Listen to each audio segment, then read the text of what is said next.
Good morning students. आज का हमारा टॉपिक है कैनोपी आर्किटेक्चर। ठीक है, ये टॉपिक जो है वो सेकेंड यूनिट का है।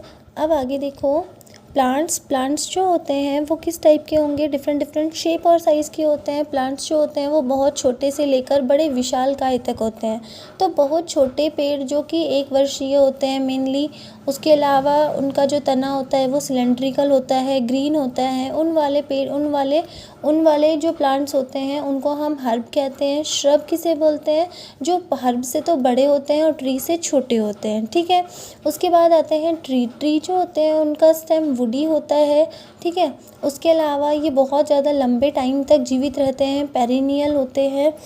उसके बाद देखो कैनोपी क्या होती है। कैनोपी का जो फॉर्मेशन होता है वो कैनोपी का फॉर्मेशन स्टेम, ब्रांचेस और लीफ के अरेंजमेंट से होता है। ठीक है, एक इस तरह से एक स्टेम है, स्टेम के ऊपर ब्रांचिंग पैटर्न किस टाइप का है, उसमें लीफ जो है वो किस तरह से ओरिजिनेट हो रही है, इसके अकॉर्डिंग ही कैनोपी का फॉर्मेशन होता है। ठीक है, तो देखो canopy is form by the stem and leaf of the plant. Canopy जो होती है वो किसके द्वारा बनती है? Stem and leaf of the plant के थ्रू कैनोपी का फॉर्मेशन होता है। ठीक है, कैनोपी आर्किटेक्चर है क्या? कैनोपी आर्किटेक्चर में देखो ये है overall profile of tree tops जो पेड़ है उसका बिल्कुल ऊपर वाला ट्री टॉप्स जो है, देखो टॉप रीजन, इनकी जो ओवरऑल प्रोफाइल है वही किसको शो करती है? कैनोपी आर्किटेक्चर को शो करती है। ठीक है, the tree gets grouped together leading to the formation of canopy.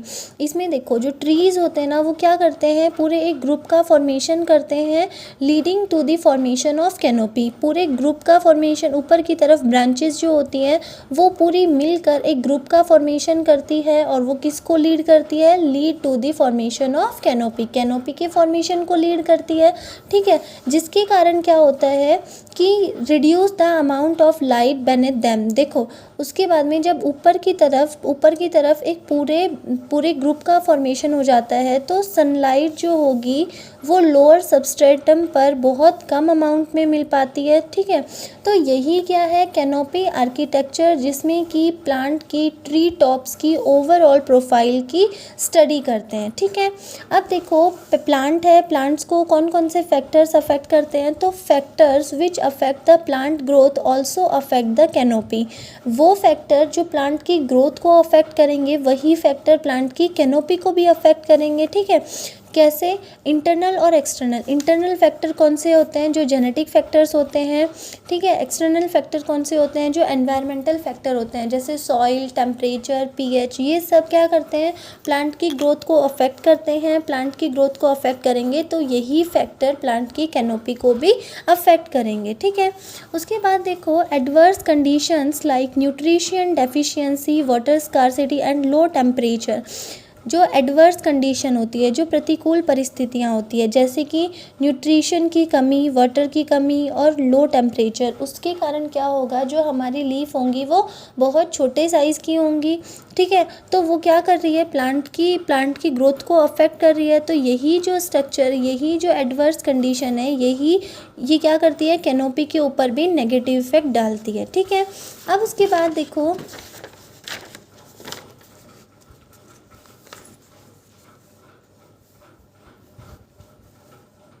Herb और श्रब जो होते हैं ना उन पे ब्रांचिंग होगी, वो बिल्कुल branching at the plant base के ऊपर ब्रांचिंग होती है। ठीक है, बहुत नीचे से ही इनकी ब्रांचिंग स्टार्ट हो जाती है और जो ब्रांचेस होती हैं वो बिल्कुल इक्वल साइज़ की होती है। ठीक है, कोई भी मोटी पतली इस तरह से नहीं होती, बिल्कुल इक्वल साइज़ की ब्रांचेस होती है। ठीक है, लेकिन देखो जो ट्रीज़ होते हैं वो लार्ज साइज़ के होते हैं, जिनका स्टेम थिक होता है, स्ट्रॉन्ग होता है। इनमें जो ब्रांचिंग पैटर्न होगा वो बिल्कुल अलग अलग होता है। ठीक है, जैसे जैसे प्लांट डेवलप्ड होता जाता है उसकी जो नीचे वाली ब्रांचेस है वो मोटी होती जाती हैं और ऊपर वाली जो न्यूली फॉर्म ब्रांचेस होती हैं वो कैसी रहती हैं? पतली रहती हैं। ठीक है, उसके बाद देखो फैक्टर्स अफेक्टिंग कैनोपी बन गई। अब कैनोपी को कौन कौन से फैक्टर अफेक्ट करेंगे? तो फर्स्ट है pattern of growth in plant axis.